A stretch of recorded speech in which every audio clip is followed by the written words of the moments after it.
yesterday. After watching that video of Paul Anderson pressing a 300 dumbbell for 2, watching how he did that, I had kind of an epiphany about a movement between a strict press and a circus dumbbell press. A strict press being standing perfectly erect at the military position of attention and pressing straight up. Whereas a circus dumbbell press is a jerk. So you dip down and then dip back. Now, if you watch the video of Mateusz doing the sear dumbbell and Novikov doing the sear dumbbell at the Arnold last year, you will notice they catch in a bent position. Everyone else pretty much tries to catch like an Olympic jerk, but with one arm. They practice the old-time one-arm jerk method, where you catch in a bent press. Now, if you notice, they're not bending over.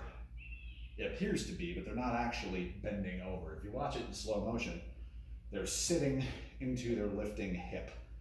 So rather than just bending their torso way the hell out to the side, they're actually catching like this. So yes, their torso is bent over, but it's because they're sitting, they press their right arms. They're catching into their right hips. And when they do that, if you notice at the bottom, the lifting leg is still pretty much straight. Non-lifting leg is bent. They're sitting back into the hip. This keeps the lifting hand directly over the lifting foot. I'm going to call this an Anderson press because watching Paul Anderson is where I came up with this.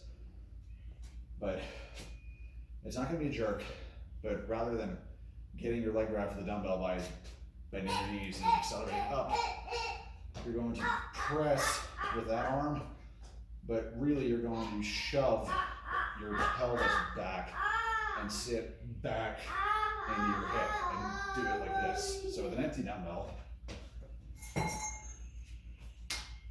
so rather than just pressing, rather than jerking, I'm going to go in the middle like that.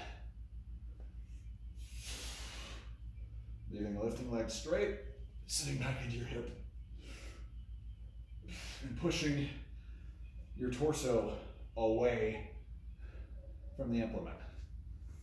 So, with weight, it'll look like this.